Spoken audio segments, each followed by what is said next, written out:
বিসমিল্লাহ। সুপ্রিয় দর্শক, আজ আমরা খুবই গুরুত্বপূর্ণ একটা আল্লাহর বিধান জানব। আর আল্লাহর সেই বিধানটা হলো, আপনি যখন কোনো মূর্খ অর্থাৎ যারা বুঝে না তাদের সাথে আপনি যখন কথা বলবেন, তখন আল্লাহ পাক রব্বুল আলামিনের আদেশ হচ্ছে তাদের সাথে আপনি তর্ক করবেন না। আল্লাহ পাক পবিত্র কোরআনে বলেন, ওয়া ইযা খাতাবাহুমুল জাহিলুনা ক্বালু সালামা।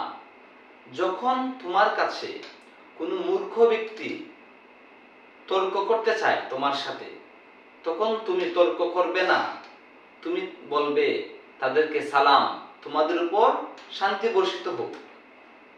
আল্লাহ পাকের খুবই স্পষ্ট এবং খুবই গুরুত্বপূর্ণ একটা বিধান যে মূর্খদের সাথে আপনি কথা বলবেন না, তর্ক করবেন না। কারণ মূর্খ ব্যক্তি, তাকে বুঝালে তো সে বুঝবে না, তো যখন সে বুঝবে না তখন কথাটা বাড়তে বাড়তে আপনাদের মধ্যে একটা বিতর্ক তৈরি হয়ে যাবে। এক সময় রাগের বশীভূত হওয়ার পরে আপনাদের মধ্যে একটা ঝগড়া লাগবে, এবং ঝগড়া হওয়ার পর অনেক অন্যায় কাজ হবে, যা বান্দার হক অনেক সময় হত্যা হয়ে যায়, অনেক সময় ঝগড়ার কারণে সম্পর্ক বিচ্ছিন্ন হয়ে যায়। এই জন্য বিশ্বনবী মুহাম্মদ সাল্লাল্লাহু আলাইহি ওয়াসাল্লাম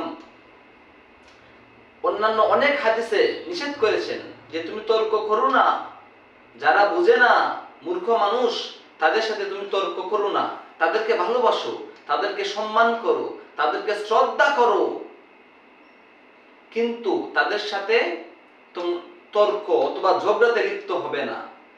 আর আল্লাহ পাক রব্বুল আলামিন পবিত্র কোরআনে এই কথাই বলেছেন, ওয়া ইযা খাতাবাহুমুল জাহিলুনা ক্বালু সালামা।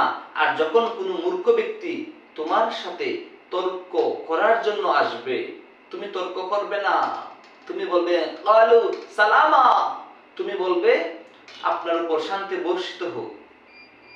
সুতরাং আমরা আল্লাহ পাকের এই গুরুত্বপূর্ণ বিধানটা যদি ফলো করি, তাহলে কিন্তু আমাদের সমাজে অনেক ঝগড়া, অনেক অনাচার বন্ধ হয়ে যাবে। কারণ আমরা সবাই জানি যে সমাজের অনেক মানুষই মূর্খ, তাদেরকে আপনি বুঝালেও তারা বুঝবে না। সুতরাং তাদের সাথে তর্ক করার দরকার নেই, এটাও আপনার ইবাদত। আপনি যে তাদের সাথে তর্ক করবেন না, আল্লাহর সন্তুষ্টির জন্য তর্ক বাদ দিবেন, এটাও আপনার জন্য অনেক বড় ইবাদত। কারণ আপনি আল্লাহর আদেশ ফলো করেছেন। কারণ আল্লাহর আদেশই তো যে ক্বালু সালামা, তাদেরকে তুমি বলো যে আপনার উপর শান্তি বর্ষিত হোক, আমি তর্ক করব না। এটা কার আদেশ? এটা আল্লাহরই আদেশ। সুতরাং আমরা যদি মূর্খদের সাথে তর্ক না করি, কথা বলবো, বাট যদি আমরা তর্ক না করি কোনো বিষয় নিয়ে, কারণ সে তো বুঝে না, তার সাথে আপনি কেন তর্ক করবেন? এই জন্যই আল্লাহ যারা বুঝে, যারা জ্ঞানী, তাদের জন্য পুরস্কার ঘোষণা করেছেন যে তুমি তাদের সাথে তর্ক করবে না। আর আল্লাহর আদেশ মানাই তো আপনার জন্য নেকি। সুতরাং আল্লাহ আমাদের সবাইকে সঠিক বুঝ দান করুন।